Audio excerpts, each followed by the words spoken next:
The biggest thing with Fred running outside are the two wedge-tailed eagles that live across the road. Those wedge-tails hunt in the morning and survey in the afternoon. And there have been a couple of mornings when I've had to pick him up because I'm worried that they're going to get him. I've previously had chickens taken, so little Fred is just fair game to them. He's 4 kilos, for goodness sake. When Chance came up here, Luke and I agreed that I could never let Chance and Fred unsupervised and alone. That's fine, as Fred has always had his own room during the day while I wasn't home, and he slept in there at night. The baby gate is used so Fred can run up and down. He can play with Lizzie in her room, or he can play with me in my room. If he needs to go out for a run, I can take him out through the sliding door in my room.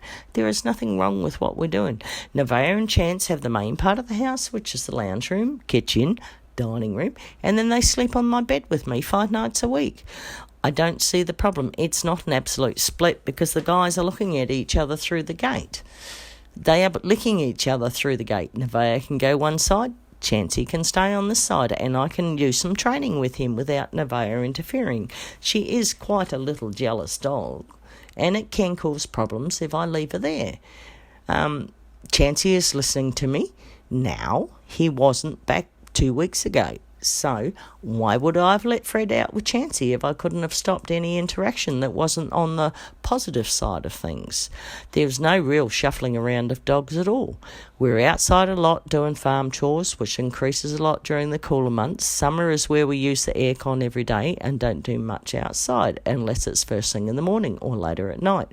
Nevaeh and Chance get walks during the day, but not very long ones. Fred does not get walked during the day at all and never has been in the summer. Fred's position has not changed that much, except his friend is playing with him during part of the day. He's never had a friend before. How pleased is little Freddie? Our training phase has now hit stage 2. Please be patient, we are getting there. Chancey and Fred will be trained to get along. You've got to remember that Freddie is not a social dog at all. He's a friendly dog. So if he thinks Chancey does something wrong and he has a little growl and snap, what do you think Chancey will do? I wouldn't blame Chancey, but he has to learn to listen. They both have to learn to listen. 36.8 kilos against 4 kilos. Who's going to win? We're not going to play that game. We have to get this right, guys. We really do.